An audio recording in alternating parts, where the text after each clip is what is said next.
এবং দর্শক, এই মুহূর্তে আমরা ঢাকা বিশ্ববিদ্যালয়ে যেতে চাই এবং সেখানে উপাচার্য কথা বলছেন, আমরা সরাসরি চলে যাচ্ছি সেখানে।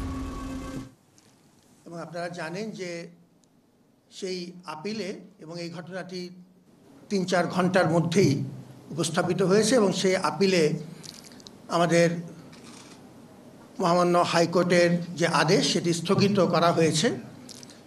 এবং আমি আমাদের আইনজ্ঞ প্যানেলের বিজ্ঞ সদস্যবৃন্দের ২-৩ জনের সাথে কথা বলেছি যে এর সহজ ভাষা এর অর্থ কী। এর অর্থ হচ্ছে যে আমাদের পূর্ব ঘোষিত শিডিউল অনুযায়ী এখন ডাকসু নির্বাচন হতে, অর্থাৎ ৯ তারিখে নির্বাচন হতে কোনো বাধা নেই। সেই বিষয়টি আমাদের আইনজ্ঞ মহল আমাদেরকে আশ্বস্ত করেছেন। আগামীকালকে ওই মামলার শুনানি আছে। যেহেতু মামলাটি একটি বিচারাধীন প্রক্রিয়ার মধ্য দিয়ে যাচ্ছে, আমরা এই বিষয়ে আমি আর কোনো মন্তব্য করব না। তবে আমি ধন্যবাদ জানাচ্ছি এই প্রক্রিয়ার সাথে জড়িত আমাদের শুভানুধ্যায়ী, আমাদের আইনজ্ঞ মহল, আমাদের শিক্ষার্থীরা, যারা সর্বাবস্থায় আমাদেরকে সহযোগিতা করেছেন। এটা হচ্ছে আমার আইনগত বিষয়টা নিয়ে একটু কথা ছিল। আপনাদের একটি অবজারভেশন ছিল যে আমাদের এই আইনগত পরিস্থিতিটা বা কীভাবে আমরা এই আইনগত বিষয়টা আমরা ব্যবস্থাপনাটা কীভাবে ম্যানেজ করি। আমাদের একটি আইন উপদেষ্টা দপ্তর আছে। একটি পুরানো বিশ্ববিদ্যালয় হিসেবে আমাদের আইনি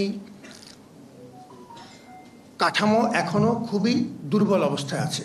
আমাদের একটি আইন উপদেষ্টা দপ্তর, তাতে একজন মাত্র আইন উপদেষ্টা আছেন, এতদিন তিনিই ছিলেন, এবং তার সাথে একজন সহকারী রেজিস্ট্রার, দুজন সহকারী রেজিস্ট্রার এবং একজন ডেপুটি রেজিস্ট্রার আছেন।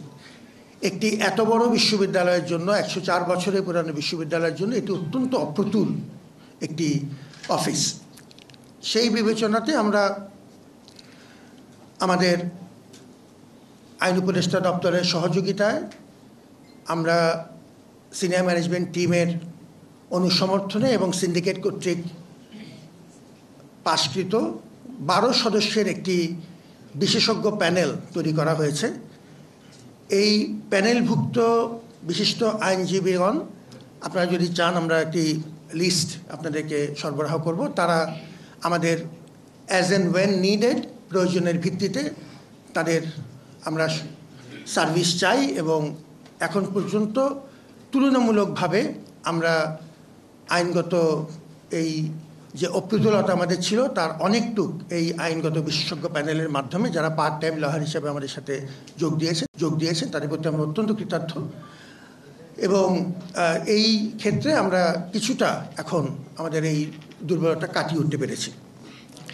আমাদের আজকে যিনি আমাদের আইনজীবী হিসেবে কাজ করেছেন, জনাব মোহাম্মদ শিশির মনির, তিনি ওই প্যানেলের একজন সদস্য। এই প্যানেলে আরও বিশেষজ্ঞ আইনজ্ঞরা আছেন, অনেকেই আছেন, এবং সাধারণত এটি একটি নির্দিষ্ট প্রক্রিয়াতে আমরা এই বিচারের মামলাগুলোর নেচার এবং অন্যান্য ডাইনামিক্স বিবেচনা করে আমরা তাদেরকে সাধারণত নির্বাচিত করি এবং আমাদের একটি বিশেষজ্ঞ আমাদের একটি কমিটি আছেন যাদের মাধ্যমে এই কাজটি করা হয়। আমাদের একটি বিষয় উল্লেখ করা প্রয়োজন এবং এটি বলে আমি কথাটি শেষ করব। আমি আগেও বলেছি যে ডাকসু নির্বাচন একটি চ্যালেঞ্জিং প্রক্রিয়া এবং এই বিষয়ে কোনো রাগঢাক নেই।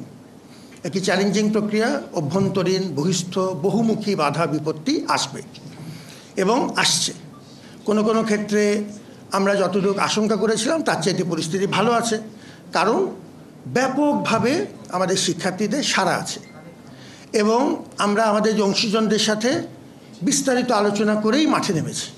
সবাইকে সাথে নিয়ে যতদূর সম্ভব একতাবদ্ধ হয়ে আল্লাহর উপর ভরসা করে আমরা মাঠে নেমেছি। বাধা বিপত্তি আছে এবং এই যে মামলা মোকদ্দমা হচ্ছে সেগুলো একরকম আমরা আইনগতভাবে মোকাবেলা করছি, এগুলো বাধা বিপত্তির অংশ।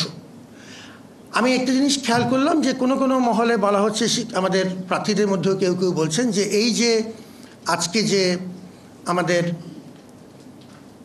আইনগতভাবে আমাদের যে স্থগিত হলো প্রথম আমাদের রিটের শুনানির মাধ্যমে মহামান্য আদালত যে আমাদের নির্বাচনটি কিছুদিন স্থগিত করেছিলেন, পরবর্তীতে তো চেম্বার জজের মাধ্যমে আমরা তার প্রতিকার পেয়েছি। এটি বিশ্ববিদ্যালয় প্রশাসনের মাধ্যমে হয়েছে এরকম একটি কথা একটি মহল থেকে বা কোনো কোনো মহল থেকে এসছে।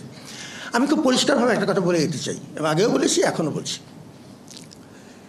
এই ধরনের অবান্তর হালকা কথাবার্তা বললে অসুবিধা হচ্ছে যে অপ্রয়োজনীয় বিতর্ক তৈরি হয়, এবং আমাদের এই মুহূর্তে ঐক্য ধরে রাখা একান্ত দরকার।